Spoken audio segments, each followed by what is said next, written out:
Pas mal, 10e temps. Le voilà, Tony Martin, vainqueur notamment. Si on se fait une référence, je crois que le contre-la-montre du Tour de l'Algarve est une bonne référence. Il avait battu celui qui est en tête du classement provisoire, Westra. Et Andreas Klöden avait terminé 5e. C'était un peu moins long, hein. C'était 17 km je crois, j'ai regardé. C'était 17 km 900 le contre-la-montre du Tour de l'Algarve.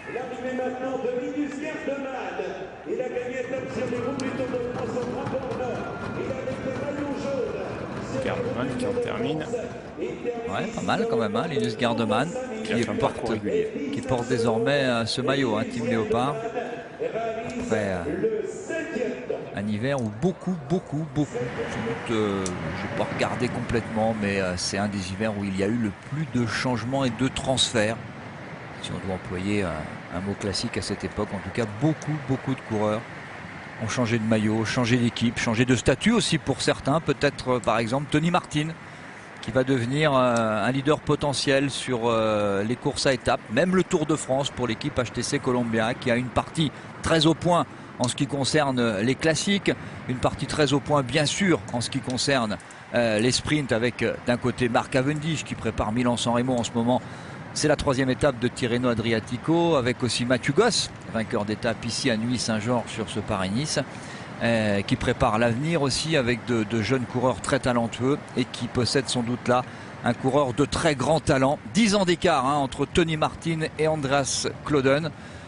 L'ancien, 35 ans, Tony Martin, la nouvelle vague de ce cyclisme allemand. Perturbé l'an dernier par une blessure au genou décidément, mais c'est normal, hein, le genou c'est fragile pour un coureur, c'est sollicité surtout. Et il l'avait beaucoup sollicité pendant l'hiver 2009-2010 et il s'était retrouvé avec une vilaine tendinite et c'est pas facile de s'en débarrasser. Il a été un peu perturbé, en tout cas il n'a jamais été vraiment à son meilleur niveau pendant cette année 2010. Il n'a pas commis les mêmes erreurs sur l'hiver 2010-2011 et il arrive en pleine forme. Tony Martin, capable aujourd'hui de gagner d'abord ce contre-la-montre et surtout de prendre ce maillot jaune, lui originaire de la ville allemande de Cottbus. Cottbus qui était la référence, c'était la meilleure école allemande à une époque et c'était la grande référence pour les jeunes coureurs cyclistes allemands. Il est né à Cottbus et voilà un garçon, regardez comment il est profilé. Je trouve que c'est une merveille pour le champion d'Allemagne du contre-la-montre. C'est un coureur puissant, Tony Martin, qui est capable d'amener des grands développements. C'est un style complètement différent de celui de Bradley Wiggins que l'on a vu tout à l'heure, qui est très aérodynamique. Wiggins vient de la piste. Tony Martin, me rappelle beaucoup Jan Ullrich dans le style. En voilà un autre qui a du talent. Jeune garçon très talentueux, 2e du Tour de l'Avenir derrière Romain Sicard. Van Garderen, le coureur américain de l'équipe HTC, qui confirme ici tout le talent qu'on lui connaît. On parle australien, on parle allemand avec Tony Martin.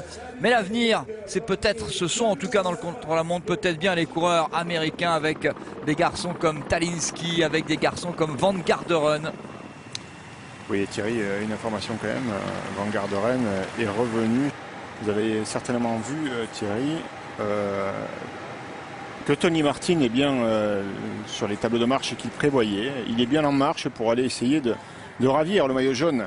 Andreas Klöden, il est bien au-delà de ce qu'a fait déjà jusqu'à présent Bradley Wiggins, puisque après 15 km 500 seulement, Tony Martin devance Bradley Wiggins de 22 secondes. Voilà, il est dans une autre dimension encore, Tony Martin. Pas du tout le même coup de pédale, pas du tout le même style. Tout en force, Martin, voilà, il repasse maintenant devant Kieślowski. Eh bien, Tony Martin est bien parti pour non seulement remporter cette étape, mais peut-être aussi le Paris-Nice. On le savait, ça allait être une journée décisive. C'était le grand favori. Il répond présent. C'est qu'il est arrivé sur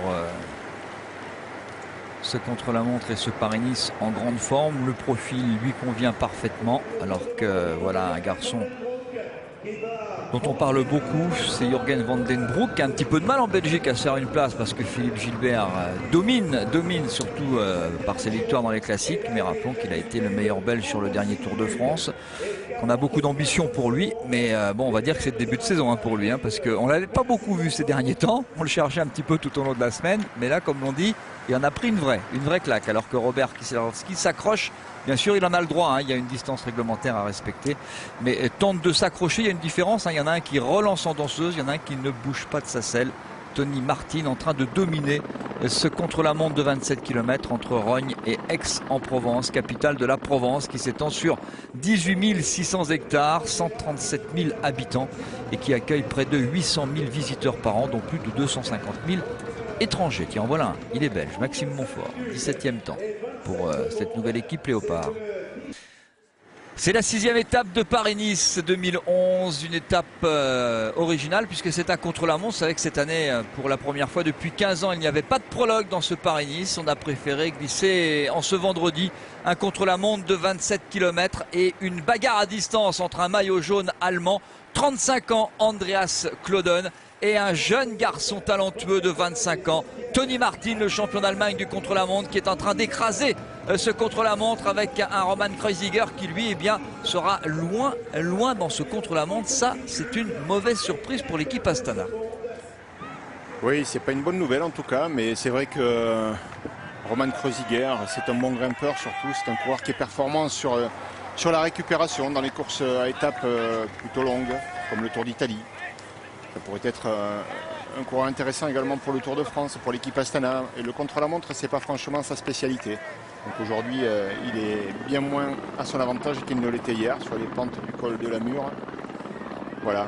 Une information également concernant Andreas Klöden, le maillot jaune, qui fait un beau parcours mais qui est quand même en retrait puisqu'il est passé après 15 km 500 à Le Puissante Réparade, donc à ce premier point intermédiaire, en 3e position. C'est pas mal au niveau du classement, mais ce qui est inquiétant, c'est qu'il est à 26 secondes déjà. Alors que le champion d'Espagne du contre-la-montre, Luis León Sanchez, vainqueur du Paris-Nice 2009, est pour l'instant 10e du classement provisoire. Petite déception aussi, alors que Robert a du mal, hein, Kieserslowski à s'accrocher. Regardez, Tony Martin, c'est la partie la plus difficile de ce contre-la-montre. Difficile de suivre Tony Martin qui est en train de tout donner, ça se voit. C'est vraiment au maximum du maximum pour peut-être la plus grande victoire de sa carrière. Lui qui domine les contre-la-montre, meilleur grimpeur hein, quand même du Paris-Nice 2009, remporté par Luis León Sanchez. Mais Tony Martin, c'est un monsieur qui a été formé sur la piste à l'école allemande. Et on disait à l'époque l'école d'Allemagne de l'Est, et qui domine les contre-la-montre où il est souvent le favori. Il a gagné son premier contre-la-montre en 2005, c'était celui du Regio Tour. C'était en Allemagne, c'était sur une distance de 12 km, c'est des distances qu'il affectionne, les distances moyennes.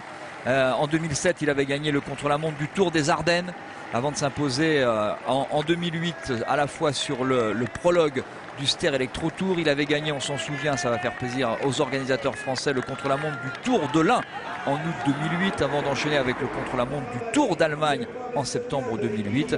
Puis on se souvient quand même, alors que Rein Taramae, le coureur estonien de l'équipe Cofidis, en termine à son tour. Bonne performance encore pour Taramae, que l'on avait vu hier à l'attaque. En tout cas, c'est lui qui a décanté la fin de course. Et bien, Rein Taramae confirme qu'il est le leader de cette équipe Cofidis sur ce Paris-Nice en réalisant le 6e temps du classement provisoire. Voilà celui qui en 2009 avait gagné le contre-la-montre du Tour de Bavière. Le contre-la-montre, il était déjà champion d'Allemagne en 2009. Il avait gagné aussi, rappelons-le, il a gagné l'an dernier le contre-la-montre de l'Eneco Tour. C'est monsieur contre-la-montre, c'est Tony Martin sur son terrain de prédilection, d'autant qu'il a en bout de ligne droite à quelques 10 km de là maintenant, à la fois la victoire sur la victoire d'étape et une prise de position en ce qui concerne le classement général. Alors rien n'est fait, il restera 2 étapes. Le samedi, ça n'est jamais facile. On se souvient qu'un certain Alberto Contador en 2009 avait perdu le Paris-Nice qu'il dominait alors qu'il était en jaune le samedi après-midi. Mais Tony Martin semble solide, bien entouré, il est vrai aussi, par une excellente équipe HTC Columbia. Ce qui fait qu'il a été engagé comme stagiaire dans feu l'équipe de la Gerolsteiner. Voilà le coureur que l'on sait qui va archi dominer, écraser. Tony Martin va écraser à la fois cette étape et va surtout écraser le Paris-Nice 2011. En tout cas, voilà le futur vainqueur de cette étape, de ce contre-la-montre entre Rognes et Aix-en-Provence, comme prévu. Ça aussi, c'est quelque chose d'important, d'un garçon moralement très fort. Il était aujourd'hui le favori pour la victoire d'étape. Il confirme en dominant largement, excusez du peu, un spécialiste, Bradley Wiggins.